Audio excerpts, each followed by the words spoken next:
Kula kok mikir kene iki sing ngaji kok wedok kabeh, sing lanang dono dina janjane. Apa pancen aman iki wali santri wedok kabeh ngene. Pancen sing paling gatekake ku biasane wong. Niki ibu-ibu do pengen les sapane Kanjeng Nabi napa mboten? Sapa sing arek disapati nggih punika biyatun ingkang gadhahi rasa mahabbah. Rasa tresna nek ngaku seneng karo Kanjeng Nabi, gelem ora gelem kudu seneng maca salatullah salamullah ala rasulillah salatullah salamullah ala yasin habibillah ala yasin habibillah salatullah salamullah ala rasulillah salatullah salamullah ala yasin habibillah ala yasin habibillah wa sallam bismillah wa bil hadi rasulillah wa kulli mujahidillah bi ahlil qadri ya Allah bi ahlil qadri ya Allah salatullah salamullah ala rasulillah salatullah salamullah ala yasin habibillah ala yasin habibillah sallallahu Nabi Muhammad. Kok katanya ya jenengane melulu tenang. Mriki nek wong ngajar ya panjenengan ngoten iki. Nggih. Astagfirullahaladzim. Kaya ngene rek maksud dhewe ya halus ya. Sok dijamin dari iki pengawasan itu. Jaminan? Mantap. Mantap. Ya Allah ya Rabbi. Ibu bapak yang kula muliakan, termasuk salah satu dari faktor yang menunjang keberhasilan wong-wong ngaji luru ngelmu niku faktore enten 3. Siji, bocah sing ngaji. Loro, guru sing mulang. 3, wali santri murid. Santri. Warna 3 wong 3 niki kudu maju bareng. Siji, bocah kudu do semangat. Nek bocahe kira-kira ora pati semangat, wong tuane kudune sing dorong sing tenangan. Saged Bu? Insya Allah. Bocah-bocah gek mangsane umur-umur ngaji, men fokus ngaji, men fokus luru ilmu, rasah kon itik-itik apa ya? Ora sah kon itik-itik. Iya. Rasah kon rewang-rewang nyambut gawe ora usah. Sampeyan rasah kuwatir. Nuwun sewu. Wong kuwi nyangoni anak, nyangoni bondo karo nyangoni ngelmu niki mangke sing arek ngangkat derajat niku nalika disangoni ngelmu. Mangkane kadang wong iso kuwatirake. Nah, nduk kowe lek ngaji suwe-suwe lek mondok suwe besok gedhe lek mangan apa? Delok wae gedene dadi apa? Nek dadi cempe daretake. Nek menungso liwetake. Besok gede rek nyambut gawe ora usah kuwatir Bu. Sampeyan ngragati anak kowe hakikate sing nyukupi kebutuhan anak mboten jenengan, Gusti. Jenengan ki ming gawe liwat Bu. Ming gawe liwat. Jadi ayo anak-anak do didorong disemangati. Ojo gage misale wis nang wis rasah ngurusi ngaji, kowe wis katam Quran wis cukup wis rampung. Ngelmu niku tasih jembar Bu. Nggih napa mboten? Nuwun sewu saya tak takon. Niki wali santri iki rumangsa wong pinter wong goblok. Wali-wali santri iki rumangsa pinter wong goblok. Bodoh. Tak takon, bodhone rek diturunake nang anake napa mboten? Mboten. Nek ora diturunake nang anake, ayo diusahane anak ku piye carane aja bodho kaya. Ya. Mangkane disemangati sing estu. Syukur nek anak mangat ngaji kalau dikontrol nanggon panggonan ngos. Wis tau ono sing kontrol ngecek ono. Ora goblok. Wong kadang anak mangat ngaji ora pasrahi karo gurume kok. Ono sing sok dipasrahi karo guru. Kala-kala. Aja kalah karo wong gadhoke wedhus. Nek wong gadhoke wedhus, Kang yo gadhoke wedhus ki titip tak pasrahke sampeyan. Mboten nggih? Lho, sampeyan anak dititipake nang guru ngaji, kok ora dipasrahke kok. Aji opone karo nggih napa mboten? Bareng-bareng nuwun sewu kula matur. Anak niku dadi aset jenengan, investasi jenengan sing arep nyelametake ngangkat derajat jenengan donya ngantos dumugi akhirat. Aja kuwatir masalah rezeki ku. Wong rezeki niku panduman kok. Kula enten mriki ora ngira nek dine wedang sampeyan oke iki. Kula sok matur, sing diarani rezeki kuwi ora apa sing sampeyan duwe ibu. Rezeki ki apa sing iso sampeyan nikmati leres, Bu? Tak gawe contoh, sing real ki apa? Wedang kopi, bening, teh. Nuwun sewu. Niki sing susu sinten monggo? Jenengan napa? Es. Nggih. Kula niku nggih remen susu ning ra gelem nek nyusu nang adane wong akeh. Jujur. Lho nek yo seneng nyusune ora wani nyusu nang adane. Mboten. Enten teh, enten napa niki? Rasken, wah cak ada, gitu tenan, wong ngerti nek usah dulu. Nuwun sewu kula matur niki dados tutorial mangke jenengan pen ngantos saya. Wau enten kopi, wedang bening, wedang susu, teh kalih niki. Nuwun sewu niki murni gangsal kagungane sinten Bu? Nggih sinten iki? Nggih jenengan nggih, kula nggih. Wong mesti nyeke karo panitia. Niki nggih kula kabeh. Tapi senajan niki nggih kula apa mesti dadi rezeki kula? Boten ternyata susune wis dinyut kono. Terus nek niki men dadi rezekine kula, kabeh kudu tak entekke kula. Nek kok entek tenan wong gunting iki mesti batin. Iki kiai apa kelumpuh. Terus Bu, sing dadi rezekine kula nggih sing tak ombe kula. Nek ora tak ombe senajan duweke kula, kudu rezekine kula. Paham jenengan? Jenengan tahu mriki sukani snack boten karo panitia. Gajal diangkat. Telas. Snack niku sing jenengan tekoni dhisik yo isine padha, sing keri yo isine kabeh duwe. Ning apa kabeh dadi rezekine sampeyan? Mboten. Sing dadi rezekine sampeyan sing entek resik dadi rezekine sampeyan. Nek ana sing turah senajan duweke jenengan ning niku sanes rezekine jenengan. Mangkane niki nek men dadi rezekine kula yo ora ketok sithik kudu tak icipi. Bismillahirrahmanirrahim. Niki sing cetha rezekine kula. Mangkane jenengan aja kuwatir Ibu Bapak masalah rezeki. Anak besok rezekine arep dijatah kalih Gusti Allah. Seneng-senenge wong tua nalika duwe anak sing duweni ngelmu lan tata. Zaman sakniki niki nuwun sewu Bapak Ibu, akeh wong pinter ning rambi akhlak leres. Sampeyan nek ndongake anak aja ndongake ning anak pinter tok. Ning pinter yo duweni tata krama. Ij'alna wa ahlana wa auladana wa dzurriyyatina. Karo wong ahli desana wa ahla qaryatina qaryah Genting Sari. Ij'alna wa iyyahum min ahlil ilmi wal khair. Yo duweni ilmu lan duweni lampu apik.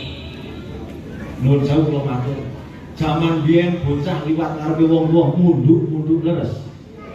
kula nuwun nderek kelamit saking kesune Pak mit tok ora apa-apa ning ana ganggu sakniki mboten anak liwat ngarep wong ngadani ora ning kelamit kendhak Bapak minggir kowe nang duduk nang ngono ngadani wong lek naudzubillah nggih mestine jenengan ora lilo nggih mboten remen nggih nggih putra kados ngoten nggih jaman biyen bocah-bocah do basa karo wong tuane saiki tak takon putra jenengan iki basa mboten kali jenengan Bu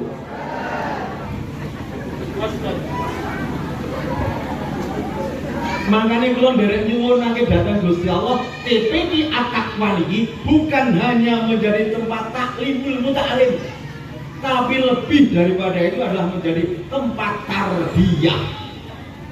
Bedane taklim karo tarbiyah nopo? Nek taklim iki mulang wong bodho dadi pinter, ora iso maca dadi iso maca, ora iso nulis dadi iso nulis. Nek tarbiyah ora mung kaya ngono, mangkat ngaji ora iso basa, bali iso basa.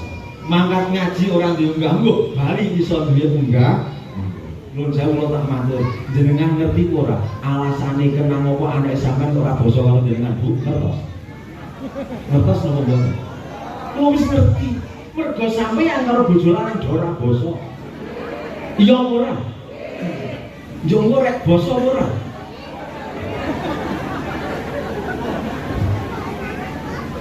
Nuwun sewu. Zaman saiki akeh wong tuwa iki ngomong sing anak-anak ge rawat yo wis wong tuwa kok. Akeh wong tuwa isane ngomongi ning burung iso nyontoni. Ana ora kene? Wong yo kamu. Anak bali sekolah, bali ngaji, ngombe. Maem, mbokne werok.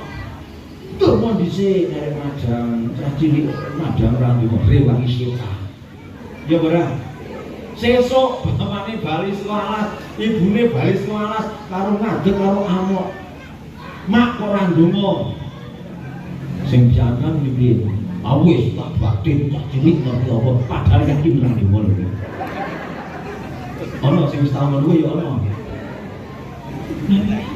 Mergo non sewu Bu, anak kuwi ora mung cukup diomongi, ning ayo bareng-bareng do dicul. Jenengan ngertos sehari-hari umur 2 tahun 3 tahun sampean ra tau angon anak sakmono kon salat ning angger weruh biyane salat anak do tiru-tiru salat terus.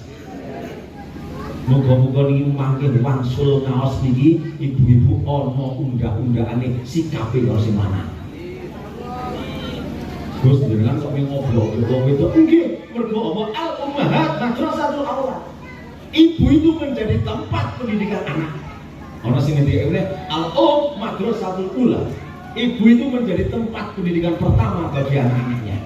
Sadurunge putra-putra jenengan leboke nang PAUD, nang TPQ, nang Madep pertama kali sing mulang sapa? Ibu. Mangkane ibu-ibu ayo nek jenengan kepengin anake do basa jenengan mulai mengko bali ngaji basa karo sing lanang. Sanggup?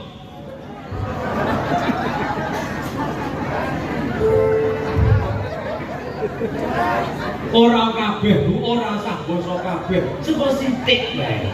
Sego sithik aja kabeh. Nek kabeh sampe dimek bathuke.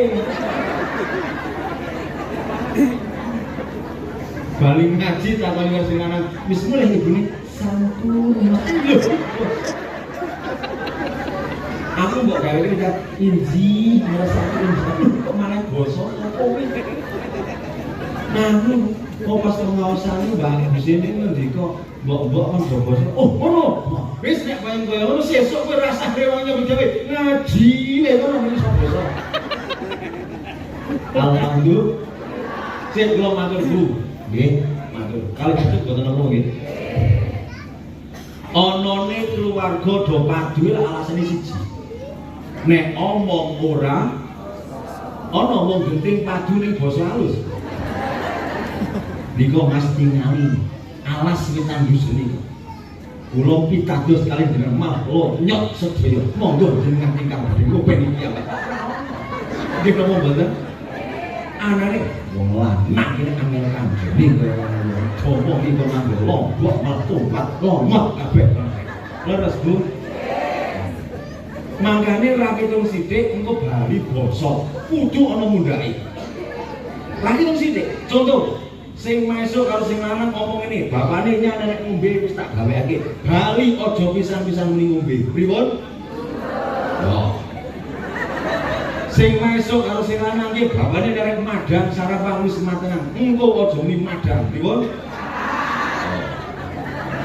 Sing mambuhi karo sing lanang turu tuwek awak lek-lek ambes angel buka engko mbuhi aja muni turu pripun oh meneh kok sing mesuk karo sing lanang tangi wong keblok angel buka sesuk-esuk aja muni tangi pripun sukseni Pak sukseni ya sukseni ora ketung sithik lho Bu kudu ana undang-undangane supaya nek anak niku makin niru kali jenengan Pak. Ngoten nggih Bu nggih. Nuwun sewu, sakniki wong Jawa wis kelangan Jawane. Dhewe ra krasa wis kelangan pirang-pirang ukara masalah Jawa. Wong genting jaman biyen akeh sing do disetrong, saiki ana ora? Malih apa? Pamat. Jroning kumbahan ora lebih kira. Waduh, sebutannya muni kamar.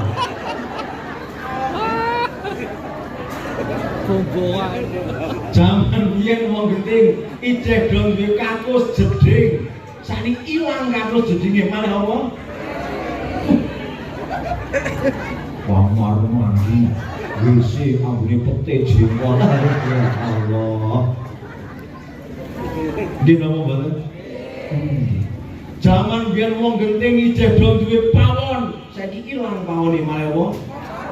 Dapur sapa? Dapur sapa? Sampai direk di dapurmu ya. Allah. Nggih. Ngati-ati Bapak Ibu. Ngatos-atos. Lho, bahasa sing paling istimewa Jawa, Bu. Bahasa Indonesia nek kewan karo manusa sami. Kambing lagi makan rumput, bapak lagi makan rumput, nasi rumput. Kucing lagi makan, adik juga lagi. Podo kewan karo manusa podo. Bahasa Arab ki sami. Akala ya kulo mangan. Arek kewan nek manusa sami. Dhahapa ya dhabu lunga. Arek kewan nek manusa sami. Nek Jawa mboten. Karo wong tuwa dahar. Leres? Karo padha-padha nedhi, karo cah cilik, karo wong bejujak.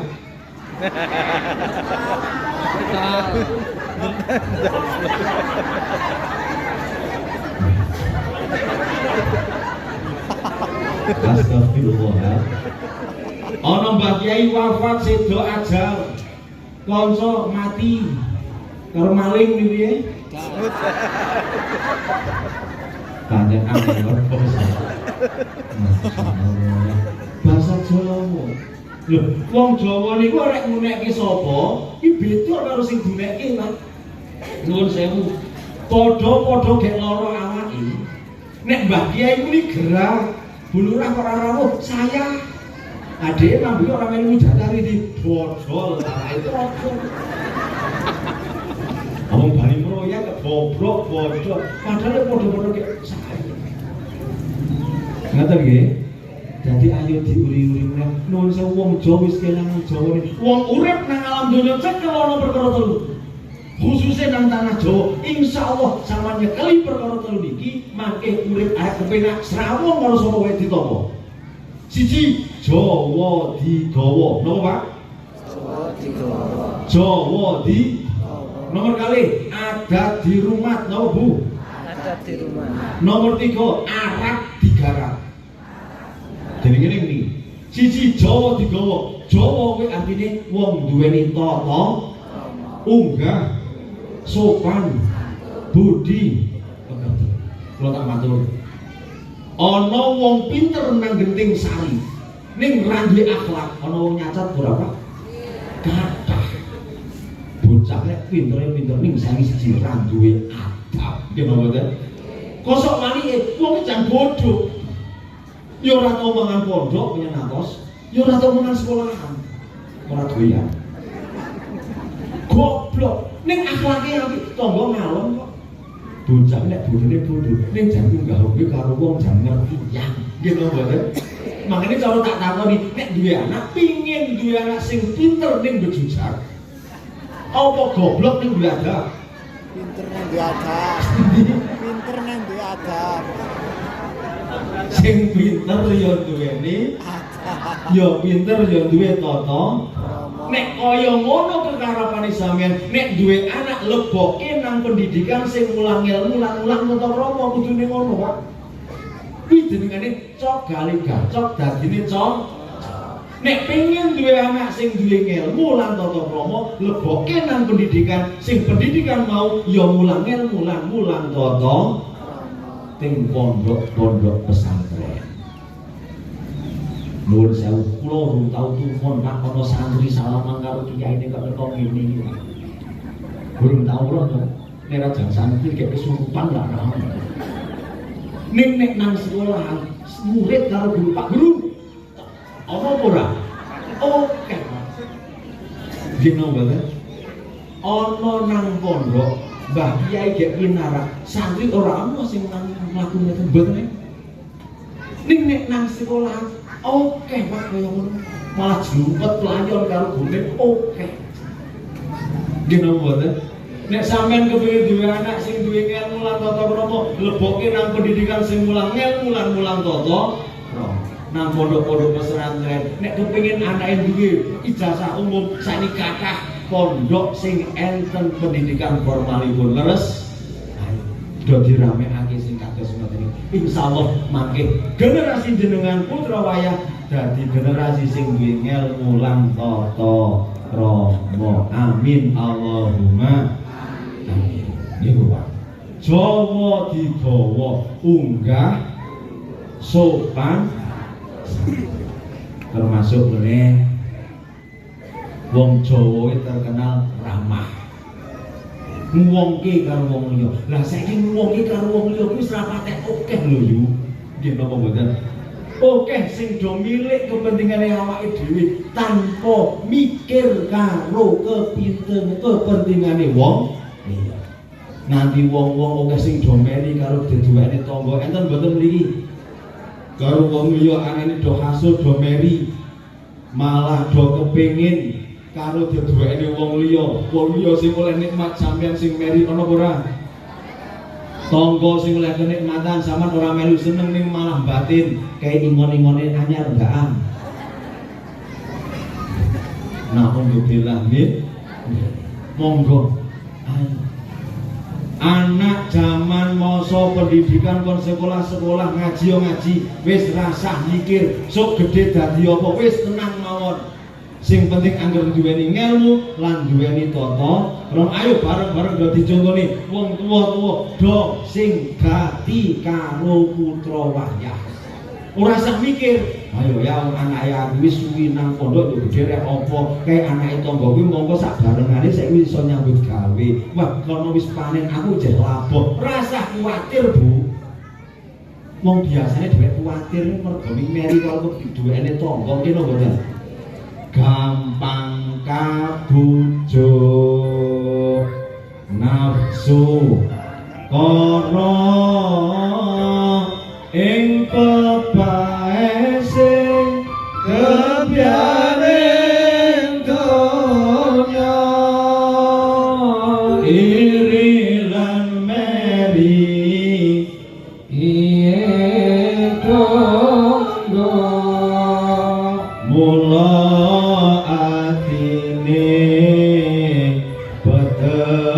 lan nista mula atine keteng lan nista ya Rasulullah salamun alaihi ya Rabbi asyadi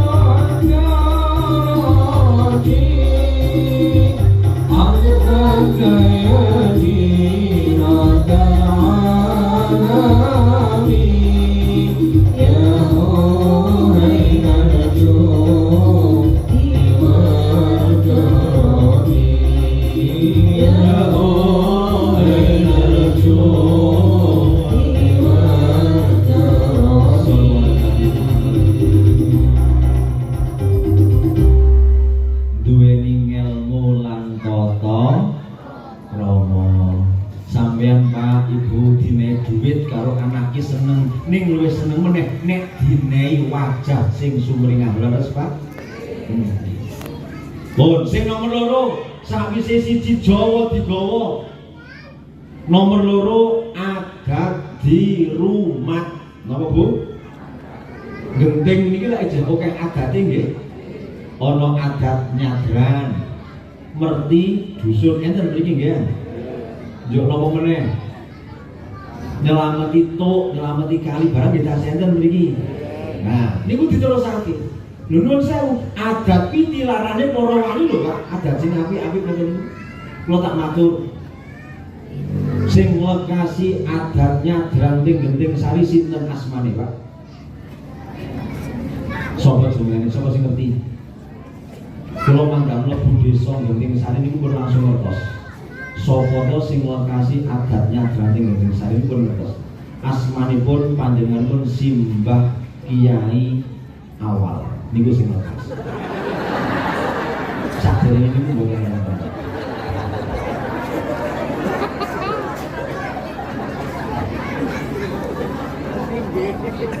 Simbah.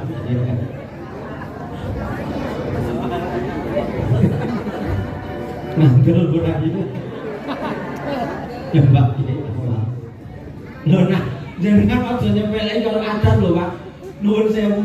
Wong genting niku profesine lak beda-beda. Sifat karakter ya beda leres. Nek sing pinter omong dadi ahli maklar. Nek sing gagah gede dhuwur TNI, tani. Nek sing cerdas mlebu nang BCA, bagian campur aduk. Wonge pirang-pirang, ana sing gitoke jeru jenengane wong. Ya padha. Ana sing rambuté kriwil, nek nesu ra mari-mari ya ana. Wonge karakter beda-beda. Ana sing profesine dadi perangkat mbandina ring desa. Ana sing dadi pegawe mbandina ring kantor. Ana sing dadi guru mbandina ring sekolah ring pendidikan.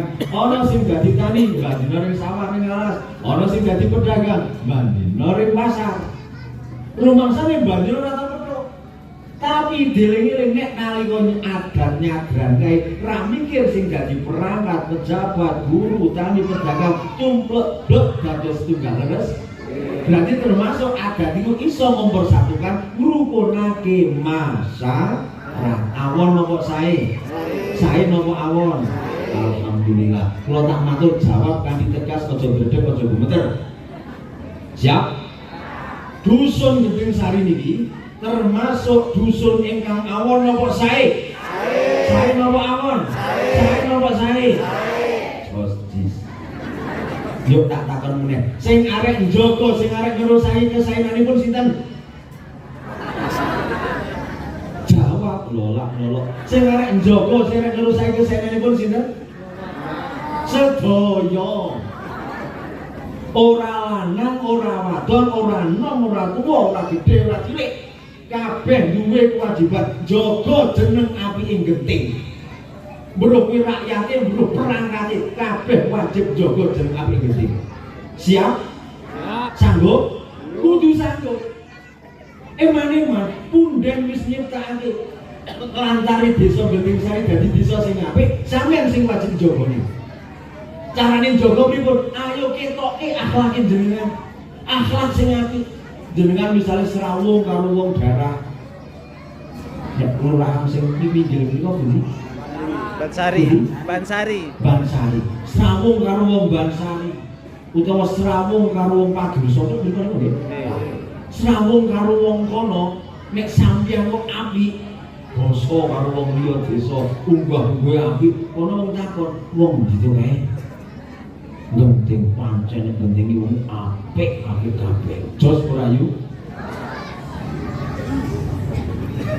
Padahal si apik yang wong piro asli. Ning gak oleh apik kabeh iki wong mboten. Ning kok sok kali ana wong Genting blonjo nang pasar parang lek menyang undil. Berapa kira-kira selawe pol. Mbok 4.000 pol. Lah yuk, ayo wis selawe kurang seprapat. Wis pati dikon setengah. Wis ora sedo tuku ngono brambang sak upil-upil ora ngira jamak. Mending brambang sak upil, mbok mikir nek upile sak brambang-brambang. Irunge iki rek sepiro. Jangan salah mikir. Ana brambang, brambang sak upil-upil. Nek kula sing dadi bawe brambang, aku boleh sampeyan sak brambang-brambang. Dunyan. Karo wong liya ora ngajeni, basa ya ora, nek ngenyang undil, wong banget wong ndi kowe. Genting amem. Ana wong genting, duwe keahlian, roh kirae apik, pidatone apik, dungkang renarene. Wong ndi kae kok ahli dakwah. Nek genting ahli dakwah kan nggih. Nida-nida sawah. Ahli pidato. Ning jare kula niku mau maturan niku nek genting niku akeh sing bangsa ahli-ahli kuwi akeh. Ahli dakwah akeh, ahli mau itu hasanah akeh. Ning jare akeh meluwih akeh meneh sing ahli maidu hasanah. Ono kene sing ahli maidu hasanah yo ana.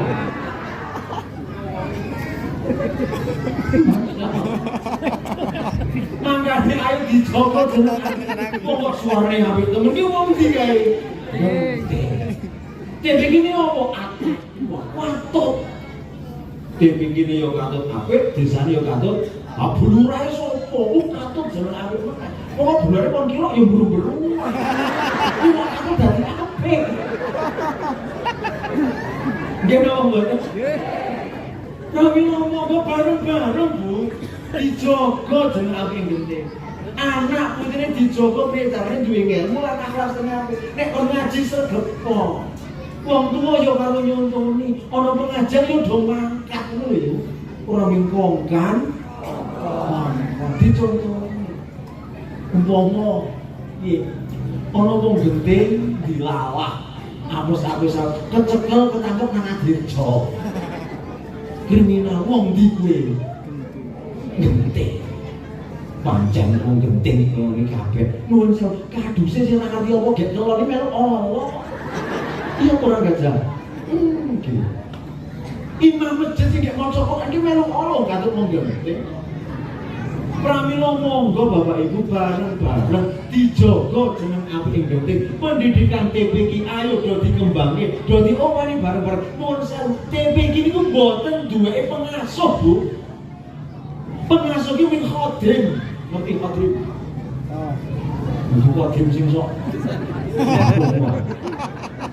Khodim niku maknane wong sing ngladeni. Anake sampeyan lebokke ana sing ngladeni, ana sing mulang.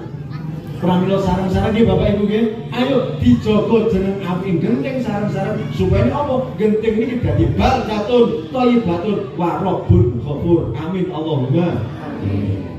Ayo sarana adoat engko do ditambah rukune, guyub rukune alhamdulillah. Rukun niku penting.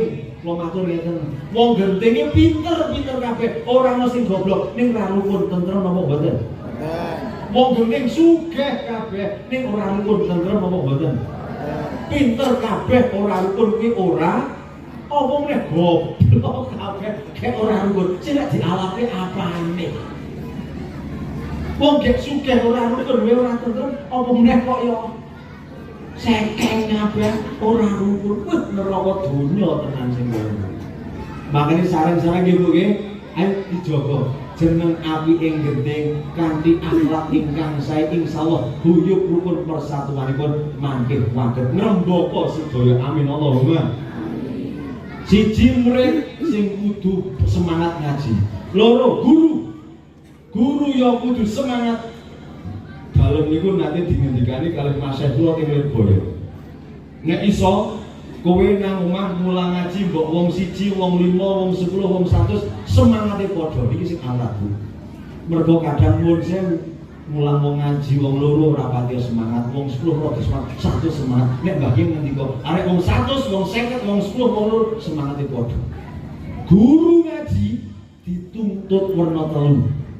1 telaten. 2 sabar. 3 ikhlas. Wali murid tak ngerti, wah anake kan Nek ini suami aku punya. Nyong. Yuk nek ora yuk anak inyong yuk sabar Yasin. Sama ngerti anak awal orang mikir sing mulangi gagah tenan yo dari. Kayu nek kena anak inyong apa ayat kursi gugur nang omah coba begini ra macam. Jenengan ngerti anakmu enggak aku iso apal-apalan. Sama orang delok sing kuwi iki kepriye? Masyaallah, sabar ra mung yo. Tenan kula nggih sok ngalami. Nang kene ge diulang ditelateni saka siji bala. Sing kono kudu lek mesuk maju regete ambruk meneh. Oke. Ana sing sok bingung klak nang punggake gurune kula. Ana meneh gurune gek nuliske arkanul wudu'i utawi boro-boro kudune wudu. Nang kono mulite Bro, aja pipis metu kon medal. Lu sabar tenan. Nek ora sabar, sampean bukteki gajah. Sampean mulang anake sampean dhewe. Tetep emosi. Bocah mulang nek perlu ora mau tuwa kon mulang anake dhewe ra sabar. Kok keborongane dibantingi saka siji tenan. Anak anget. Mati om gawe meneh lumah sana. Buang gawe tak gelem ngopeni buang. Dituntut kesabaran itu jangan kudu sabar. Tangga-tangga arek do amek lombok arek tebal mbakku panjang kene dipasrai yo sabar ngopeni bocah. Ki napa mboten? Sing nomor loro dituntut ketelatenan pancen kudu telaten. Bocah teko urung iso nulis diwarai iki lek gawe ali. Ngono ki gawe ba. Wis iso nulis. Maca lekasan kuwi mulai alif belum ngerti diwarai alif-alifan. Mudah tekan ba diwarai apa? Dosa sembrono. Rambung tekan ya maleh. Ya. Sing tak takon jujur, sing seneng yak-yani anake kok biyane. Yes. Iki omong apa anane nggih? Wong nek gawe-gawe iki dosa. Nggih kula niku TPK niku umpama saiki ora khataman, umpama kula matur karo bocah-bocah, Mas sakniki mboten khataman ning wisata religi. Zaroh kalih pinit nggih. Anak tak dosa. Nggih. Sampai ting pundi sing cedak-cedak mawon. Sembayaman, salaman, gunung ring, mangke wangsule ting temuran mandi ting Kalianget. Nggih. Mriku matur ibune, bayar pinten? 20.000. Nah, wahyu buari apa makne? Mak, nginjil katane prai. Kali Pak Ustaz ajeng jek ijarah kali pinit rindi. Salaman, gunung ring, wangsule ting Kalianget. Ibune omong jangan ngomong di Pak Kiai, wong tuane ngene oleh ora. Kene ono ora sing ngono kuwi? Jane sing semiyake iki sapa?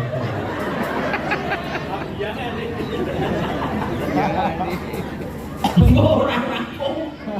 Biyane moro dhewek karo Mbak Kiai.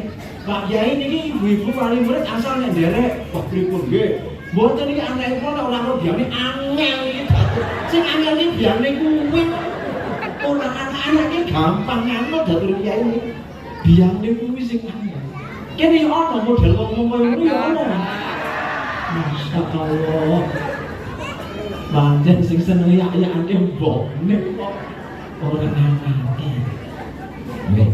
Pancen kudu telaten estu. Anak urung iso salat diwarai salatan. Nggih napa mboten?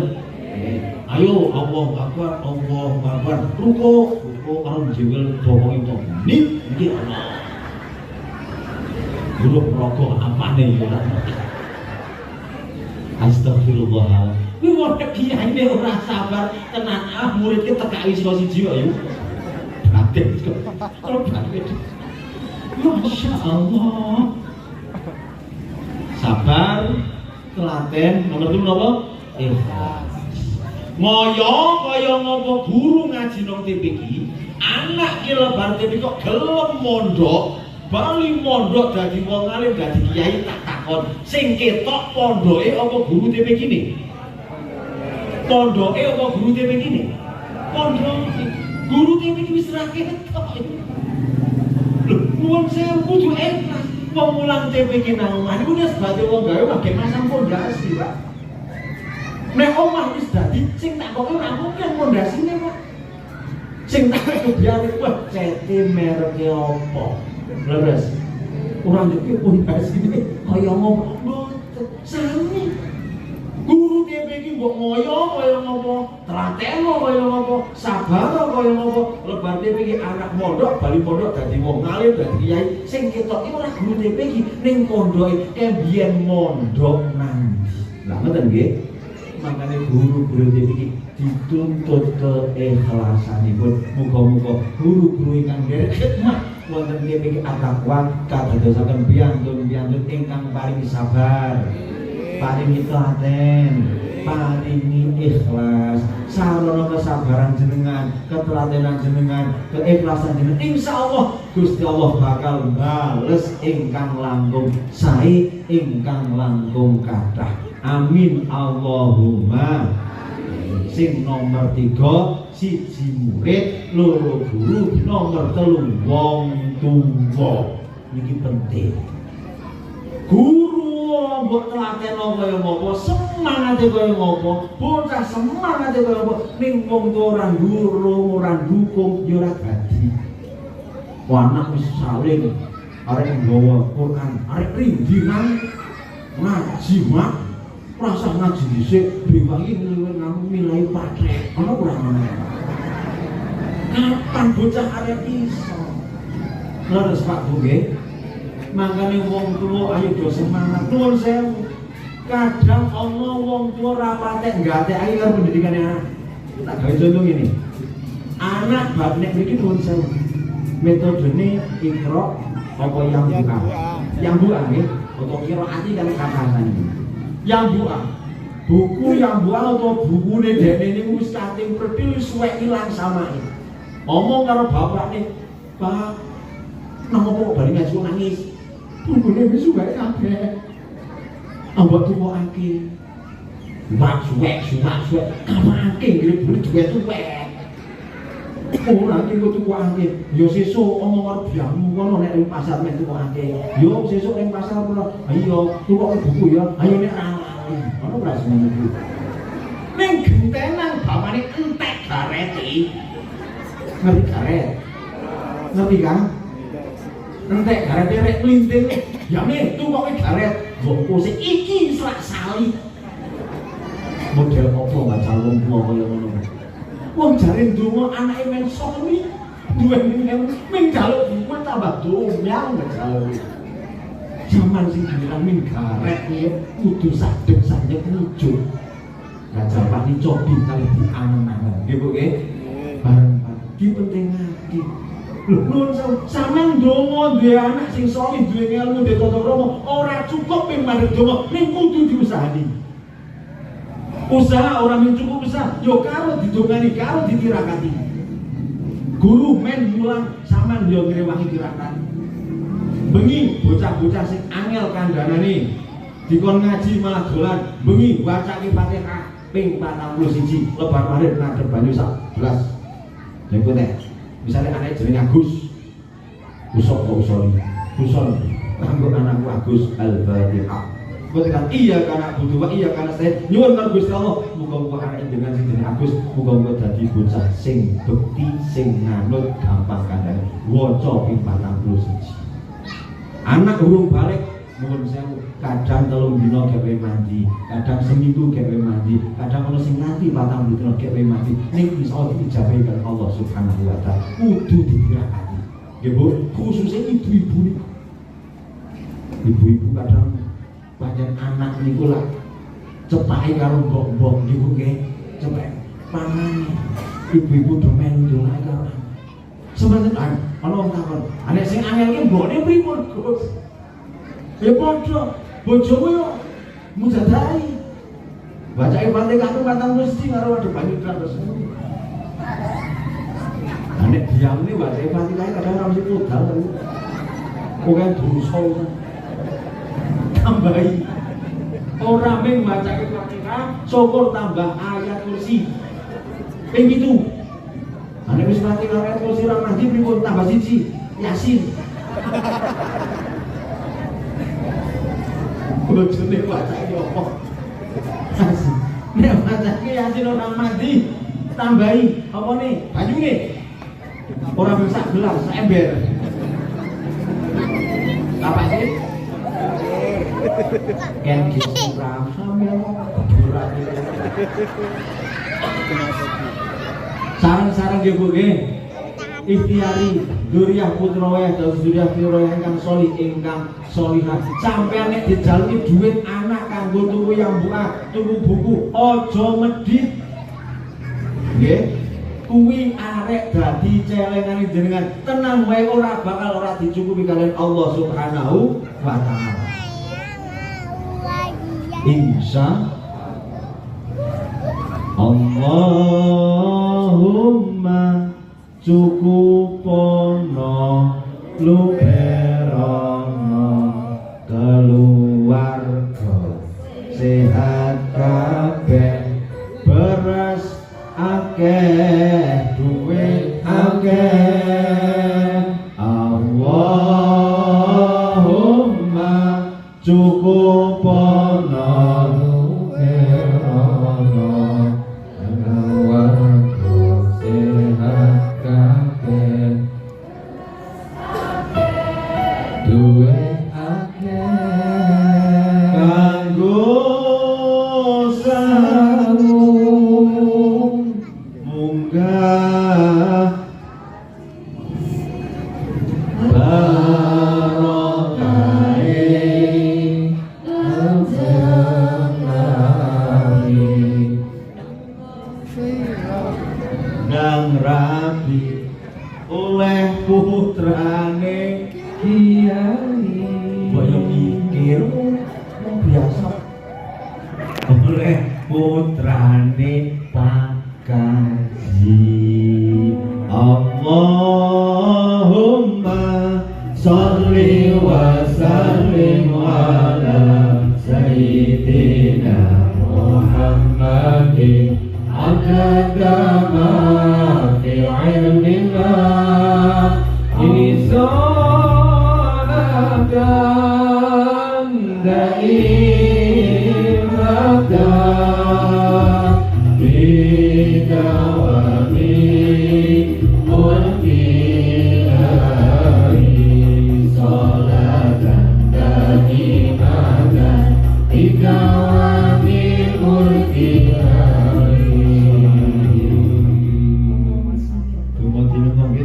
Ya Allah, sedaya muga-muga pinaringan pitugas yang Allah Subhanahu wa taala nggih. Pinaringan tambah kegiatan, tambah kemaslahatan. Ayo, siji jaga jeneng apik desa Genting Sari. Nomor loro, tingkatke akhlak-akhlak ingkang sae. Linanggung ibu-ibu datang garwa supaya dicontoh karo anak-anake. Bareng-bareng nyuwun dhateng Gusti Allah, generasi penerus wonten ing Genting Sari kadosaken generasi penerus sing duwe ngelmu lan tata krama. Samangke muga-muga Genting Sari dados baldatun thayyibatun wa rabbun ghafur. Amin ya rabbal alamin. Allahumma barik lana fi umrina wa ilmina wa dhurriyyatina wa arzaqina wa ala qaryatina la qaryah Genting Sari ja'alna wa iyyahum min ahlil ilmi wal khair wala taj'alna wa iyyahum syarradir wahdina wa iyyahum binur hidayatika wa fadlika wa adwatika ya arhamar rahimin. Allahumma tawil umrana wa sahih sadana wa subhanina subhanatin rizqan wasi'an halam tayyiban bi khair masyaqatin wal dhairin min hasulana tasib. Allahumma ja'al majlis taklim at-taqwa makmuran bin nur makmuran bil ilmi makmuran bil barokah wa makmuran bil karomah wa makmuran bil rahmah wa makmuran bil rakhawah wa makmuran bi kasrati tula wa makmuran bi kasratil arzaq bi rahmatika ya arhamar rahimin. Rabbana atina fid dunya hasanah wa fil akhirati hasanah wa qina adzabannar. Wa sallallahu ala sayyidina Muhammad subhana rabbika rabbil izzati amma yasifun wa salamun alal mursalin walhamdulillahi rabbil alamin. Ibu bapak dalam